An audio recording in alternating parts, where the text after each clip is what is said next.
बिस्मिल्लाहिर्रहमानिर्रहीम। इस वीडियो में आपको इंग्लिश लिटरेचर के एक ग्रैंड पोइट जॉन मिल्टन के एक ग्रैंड वर्क पैराडाइज लोस्ट को इस तरह से एक्सप्लेन किया गया है कि आपको कंप्लीट बैकग्राउंड, इंट्रोडक्शन, बुक्स का स्ट्रक्चर, प्लॉट समरी, इस कंप्लीट एपिक पोइम में सभी इंपॉर्टेंट कैरेक्टर्स और उनके कुछ इंपॉर्टेंट डायलॉग्स एंड लाइंस जो एग्जाम के लिहाज से बहुत इंपॉर्टेंट है एंड मच मोर। इस वीडियो को एक लेक्चर की तरह देखें, कॉपी पेंसिल हाथ में रखें ताकि आपको ये वीडियो या इस तरह का कोई भी दूसरा वीडियो दोबारा ना देखना पड़े। जॉन मिल्टन 17th सेंचुरी के एक ऐसे पोइट जो ना सिर्फ एक शायर बल्कि फिलोसफी, रिलीजन और पॉलिटिक्स में भी एक गहरी सोच रखते थे, जिन्होंने अपनी ज़िंदगी के आखिरी सालों में अंधे हो जाने के बावजूद पैराडाइज लोस्ट जैसी एक एपिक पोइम लिखी, जो इंग्लिश लिटरेचर की सबसे बड़ी और पावरफुल पोइम्स में से एक है। 1667 में जब इसको पब्लिश किया गया था तो इसको 10 बुक्स पर डिवाइड किया गया था, लेकिन बाद में जब 1674 में इसको रिवाइज किया गया तो इसकी टोटल 12 बुक्स बना दी गई थी। इस पोइम को ब्लैंक वर्स में लिखा गया, मतलब लाइंस के एंड पे कोई स्पेसिफिक रिदम नहीं बनता, लेकिन स्टिल इसका फ्लो बहुत नेचुरल होता है। इस पोइम का मेजर थीम है द फॉल ऑफ मैन, मतलब गॉड के बनाए पहले दो इंसान एडम और ईव का शैतान के गुमराह करने पर, गुनाह करना और उस नाफरमानी पर उन दोनों का जन्नत से निकाले जाना। लेकिन इससे पहले पोइम हमें स्टोरी सुनाती है शैतान मतलब सैटन की, जो कि गॉड के खिलाफ बगावत करता है, जिस पर उसको जन्नत से गिरा दिया जाता है, और फिर कैसे वो खुदा की बनाई महलूक इंसान को गुमराह करने का इरादा करता है। ये पोइम क्रोनोलॉजिकल नहीं चलती, मतलब कहानी सीधे सीधे तरीके से नहीं चलती, बल्कि मिल्टन इसको फ्लैशबैक्स और डायलॉग्स के ज़रिए बताते हैं। बुक्स का स्ट्रक्चर देख लें इसका, लेकिन यहाँ पर एक चीज़ याद रखें कि इसकी बुक नंबर 1 और 9 सबसे इम्पोर्टेंट है।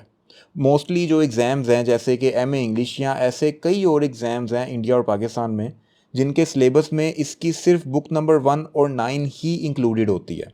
इन्हीं दो बुक्स में जो स्टोरी है और जो करैक्टर बताए गए हैं उन्हीं को याद करना होता है, लेकिन स्ट्रक्चर इसका लाजमी समझ लें, ये ज़रूरी है काफ़ी। बुक नंबर 1 में शैतान का गॉड के खिलाफ बगावत के बाद हेल में गिरा दिया जाना और गिरने के बाद अपने साथियों के सामने एक ग्रैंड तकरीर, मतलब ग्रैंड स्पीच करना, उसकी स्टोरी सुनाई गई है। बुक नंबर 2 में हेल में शैतान की काउंसिल और अर्थ तक जाने का उसका प्लान बताया गया है। बुक नंबर 3 में मिल्टन हेवन का नज़ारा दिखाने की कोशिश करते हैं, गॉड का प्लान और जीसस जैसे एक फिगर का इंट्रोडक्शन करवाया जाता है। याद रहे कि जॉन मिल्टन एक क्रिश्चियन थे और पैराडाइज लोस्ट उन्होंने अपने क्रिश्चियन बिलीव्स के अकॉर्डिंग लिखी हुई है। बुक नंबर 4 में सैटन का गार्डन ऑफ ईडन पहुंचना और वहां पर एडम और ईव की कैसी ज़िंदगी चल रही थी वो दिखाया गया है।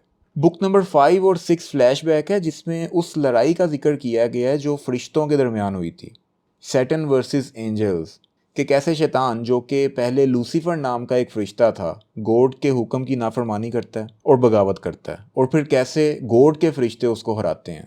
बुक नंबर 7 और 8 में क्रिएशन ऑफ वर्ल्ड और उन क्वेश्चंस का जिक्र किया गया है जो एडम ने गॉड से पूछे थे। Book number 9 most important book, जिसमें दिखाया गया है कि कैसे सैटन ईव को वर्गलाता है उस फल को खाने के लिए जिसे गॉड ने खाने से मना किया था। बुक नंबर 10 एडम और ईव की पनिशमेंट और उनका रिग्रेट। फिर बुक नंबर 11 और 12 में आर्क एंजल माइकल का उन्हें दुनिया का फ्यूचर दिखाना और जन्नत से निकालना।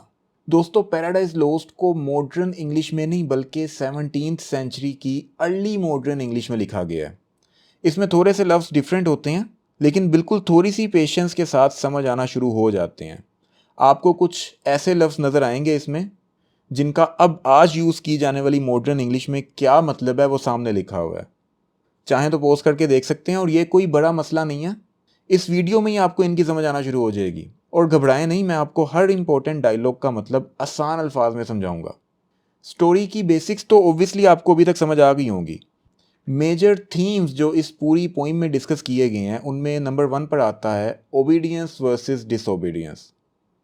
नंबर 2 फ्री विल, कि खुदा ने इंसान को उसकी फ्री विल के साथ पैदा किया, मतलब डिसीजन लेने का इख्तियार उसको दे दिया। फिर आता है temptation and sin, pride and ambition, जिसको शैतान के करैक्टर से दिखाया गया है। नंबर 5 जस्टिस एंड फॉरगिवनेस, मतलब खुदा का इंसानों के लिए सज़ा और माफ़ी का निज़ाम।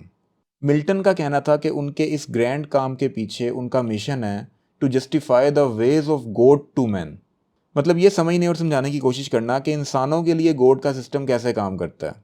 अब बेसिक स्टोरी का तो आपको आइडिया हो गया, लेकिन अब एक शॉर्ट समरी जिसमें हम कहानी में मौजूद हर इंपॉर्टेंट कैरेक्टर से इंट्रोड्यूस होंगे और उनके कुछ जगहों पर बोले हुए कुछ बहुत ही इंपॉर्टेंट डायलॉग्स में से, जो कि एग्जाम्स के लिहाज से बहुत इंपॉर्टेंट है, उनमें से भी कुछ को एक्सप्लोर करेंगे। और ये पार्ट सबसे इंपॉर्टेंट है, तो अभी फुल अटेंशन चाहिए आपका। कहानी शुरू होती है एक जगह से जो पूरे नूर और अमन से भरी हुई है, हेवन। हर तरफ रिश्ते हैं जो गॉड की वर्शिप कर रहे हैं। सबसे ज़्यादा चमकदार, सबसे ज़्यादा इंटेलिजेंट और सबसे अजीम फरिश्ता लूसीफर, जो बाद में सैटन बन जाता है। पहले वो गॉड का सबसे फेवरेट और मोस्ट ब्रिलियंट एंजल था, लेकिन उसके दिल में घमंड आ गया और इसने गॉड के हुक्म की नाफरमानी की। इसका एक बहुत ही इंपॉर्टेंट डायलॉग है, better to reign in hell than serve in heaven. मतलब हेवन में गुलाम बन के रहने से अब बेहतर है कि हेल में बादशाह बन के रहूं। ये अपने आसपास कुछ फरिश्ते, कुछ साथी इकट्ठे करता है गॉड के खिलाफ बगावत के लिए, जिनको हम स्टोरी में फॉलन एंजल्स के नाम से जानते हैं। फॉलन एंजल्स मतलब ऐसे फरिश्ते जिनको बाद में हेल में गिरा दिया गया था। नंबर 1, सबसे इंपॉर्टेंट, बिल्ज़ेबब, सैटन का राइट हैंड और कमांडर इन चीफ। इसका भी एक इंपॉर्टेंट डायलॉग है, what if we find some easier enterprise. मतलब क्या हम कोई और आसान तरीका नहीं ढूंढ सकते रिवेंज लेने का। नंबर 2, मैमून। इसको गोल्ड और दौलत का लवर दिखाया गया है। वो सैटन की इस line better to rule in hell than serve in heaven से स्ट्रोंगली एग्री करता है। Number 3, Moloch. ये वॉर लविंग और अग्रेसिव फॉलन एंजल दिखाया गया। इसका dialogue, my sentence is for open war. मतलब मेरा फैसला है कि हमें खुली जंग करनी चाहिए। नंबर 4, बेलियल। पीस चाहता है, जंग से डरता है। कावर्ड मतलब बुजदिल दिखाया गया है। इसका एक इंपॉर्टेंट डायलॉग है, who can in reason then or right assume monarchy over such as we. यानी कि क्या कोई अक्लमंद तरीके से हम जैसी महलूक पर हुकूमत का हक रखता है। मतलब इसके मुताबिक गॉड को हम पे हुकूमत का कोई मॉरल और लॉजिकल हक नहीं है, हम तो आज़ाद महलूक हैं। सो सैटन और उसके सपोर्टर्स ने गॉड के खिलाफ बगावत की। गॉड ने उनके खिलाफ भेजा आर्क एंजल माइकल, गॉड की आर्मी का लीडर। और साथ में जंग के एंड पर आता है एक जीसस की तरह का कैरेक्टर जो फाइनली इन सबको हेल में गिरा देता है। मिल्टन यहाँ लिखते हैं, him the almighty power hurled headlong flaming from the eternal sky. मतलब उस घमंडी को रोशनी भरे आसमान से सीधा आग में गिरा दिया गया। 9 दिन तक ये लोग गिरते रहे और फाइनली हेल में गिरने के बाद 9 दिन तक इनको होश भी नहीं आया। होश में आने पर सैटन को रिग्रेट होता है, और ये रिग्रेट वो वाला रिग्रेट नहीं है, बल्कि जंग हारने का रिग्रेट है। उसके नज़दीक उसने जो किया वो बिल्कुल ठीक था, लेकिन हेवन की कमी भी महसूस होती है इनको यहाँ। उस कमी को लेके यहाँ सैटन का एक बहुत इंपॉर्टेंट डायलॉग आता है जिसमें इसका घमंड विविडली नज़र आ रहा है। वो कहता है, the mind is its own place and in itself can make a heaven of hell a hell of heaven. मतलब ये सारा जहन का खेल है। जहन स्ट्रोंग हो तो हेल को भी हेवन समझ सकता है, और अगर ठीक ना हो तो हेवन में रहते हुए भी उसको हेल जैसी फील आ रही होती है। एक और इसका बहुत इंपॉर्टेंट डायलॉग है यहाँ एग्जाम के पर्सपेक्टिव से भी, what though the field be lost all is not lost, the unconquered will and study of revenge, immortal hate and courage never to submit or yield. मतलब चाहे जंग का मैदान हम हार गए हैं, लेकिन सब कुछ नहीं हारे। अभी भी हमारी मर्जी, बदला लेने का इरादा, हमेशा के लिए नफरत और कभी ना हार मानने वाला हौसला बाकी है। ये अपने साथियों से कहता है, अवेक अराइज और बी फॉलन फॉर एवर। मतलब उठो जागो, वरना हमेशा के लिए गिरे हुए बन के रह जाओगे। फिर स्टोरी में थोड़ा आगे चलते हैं, जहाँ सैटन गार्डन ऑफ ईडन जाने का फैसला करता है, जहाँ पर खुदा की बनाई महलूक एडम और ईव रह रहे हैं। ये छुप के देखता है एडम और ईव को, जो दोनों मासूम, खुश और आपस में एक दूसरे के साथ बहुत मोहब्बत से वहाँ पे रह रहे हैं। ये पहली इंसानी जोड़ी है जो गॉड ने बनाई थी। एडम जो कि वाइस, रिस्पॉन्सिबल और थोड़ा सा जज्बाती भी दिखाया गया। इसके इंपॉर्टेंट डायलॉग्स में से कुछ हैं, with you conversing I forget all time. मतलब तुमसे बात करते वक्त मुझे वक्त का पता नहीं चलता। ये एडम ईव से कहता है, O fairest creation, last and best of all God's work. मतलब ए सबसे हसीन महलूक, खुदा की सबसे बेहतरीन तहलीक। इसको ईव की तारीफ में कहा गया है। फिर एक और, O women, best are all things as the will of God ordained them। मतलब ए औरत, हर चीज़ बेहतरीन है जब वो खुदा की मर्जी के मुताबिक हो। फिर आता है ईव का कैरेक्टर, क्यूरियस, खूबसूरत और थोड़ा सा इम्पल्सिव भी। इसके इंपॉर्टेंट डायलॉग्स में से कुछ हैं, with you is every place, मतलब एडम को वो कहती हैं जहाँ तुम हो वही हर जगह मेरे लिए जन्नत है। O you for whom and from whom I was formed, ए वो जिसके लिए और जिससे मैं पैदा की गई। यहाँ पर सैटर्न एक सरपेंट मतलब सांप का रूप धार के ईव के पास जाता है उसको वर्गलाने के लिए। वो कहता है कि गॉड ने तुम दोनों को उस दरख्त से फल खाने के लिए इसलिए मना किया है कि कहीं तुम लोग वो फल खाकर गॉड के जितने बड़े, इमोर्टल, पावरफुल और समझदार ना बन जाओ। यहाँ उसका एक डायलॉग इंपॉर्टेंट है, you will not die because God knows that the day you eat it your eyes will be opened. मतलब तुम नहीं मरोगी, तुम्हें खुदा जैसी समझ मिल जाएगी, यानी कि तुम लोग अजीम एंजल्स बन जाओगे। ईव उसको अकेले नहीं खाना चाहती, वो चाहती है कि एडम भी साथ में फल खाए ताकि वो दोनों हमेशा एक जैसे बन के रहें। वो अकेली फल खा के एक एंजल नहीं बन सकती, एडम तो फिर भी हमेशा इंसान ही रहेगा। तो वो एडम को कन्विंस करती है कि वो भी उसके साथ इमोर्टल बन जाए। एडम कन्विंस हो जाता है सिर्फ इस वजह से कि वो ईव से जुदा नहीं होना चाहता।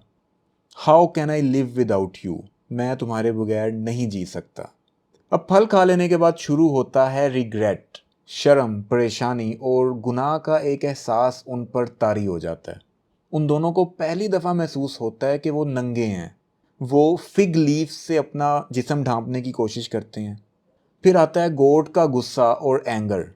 गॉड कहते हैं एडम वेयर आर यू, मतलब एडम तुम कहाँ हो। और ये कहाँ हो वो फिजिकली कहाँ हो वाला नहीं है, बल्कि स्पिरिचुअली भी यहाँ पे पूछा जा रहा है कि ये किस रास्ते पर चल पड़े हो। एक और इम्पोर्टेंट डायलॉग आता है, was she your God that her you did obey before his voice.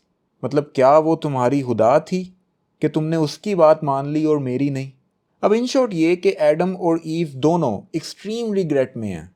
फिर आता है आर्क एंजल माइकल जो अब उन दोनों को पूरी इंसानियत की एक झलक दिखाता है। नूह का फ्लड, मूसेस और जीसस का आना, रिडम्पशन मतलब माफ़ी की उम्मीद। मिल्टन लिखते हैं one greater man restores us the blissful seat, मतलब एक अजीम शख्स आएगा जो इंसान को फिर से हेवन के करीब ले जाएगा। अब इनका वक्त है जन्नत से निकलने का और ज़मीन पर जाने का। The world was all before them where to choose their place of rest. अब पूरी दुनिया उनके सामने थी, उनका नया सफ़र शुरू होने को था। They hand in hand with wandering steps and slow through Eden took their solitary way. Adam और ईव हाथ में हाथ डालकर आहिस्ता आहिस्ता, उदासी और गम के साथ जन्नत से निकलते हैं। उनके कदम भटके हुए हैं लेकिन वो अकेले नहीं, एक दूसरे के साथ हैं। होपफुली आपने सभी इंपॉर्टेंट पॉइंट्स को अपने लफ्ज़ों में वीडियो के साथ साथ अपने पास लिखा होगा। एक और important character arc angel Gabriel का भी है, जो कि एक लॉयल एंजल है गॉड का और जिसको गार्डन ऑफ ईडन का रखवाला बनाया गया होता है। सैटर्न एक दफ़ा गार्डन ऑफ ईडन में चुपके से एंटर होते हुए इससे कन्फ्रंट भी करता है, लेकिन किसी वजह से फिर उसको वापस जाना पड़ जाता है। गॉड का एक और लॉयल आर्क एंजल भी दिखाया गया है यूरियल के नाम से, जो कि विजडम, लाइट और परसेप्शन का सिंबल है। ये वो एंजल है जिससे सैटर्न धोखे से गार्डन ऑफ ईडन का रास्ता पूछ लेता है। सो व्यूअर्स, अब नेक्स्ट एक शॉर्ट वीडियो में हम पेपर के पॉइंट ऑफ व्यू से भी पैराडाइज लॉस्ट में से कौन से लॉन्ग क्वेश्चंस पूछे जा सकते हैं उनको भी डिस्कस करेंगे, जिसके अपलोड होने के बाद उस वीडियो का लिंक भी आपको इसी वीडियो के डिस्क्रिप्शन में मिल जाएगा। दुआओं में याद रखिएगा। खुदा हाफिज़।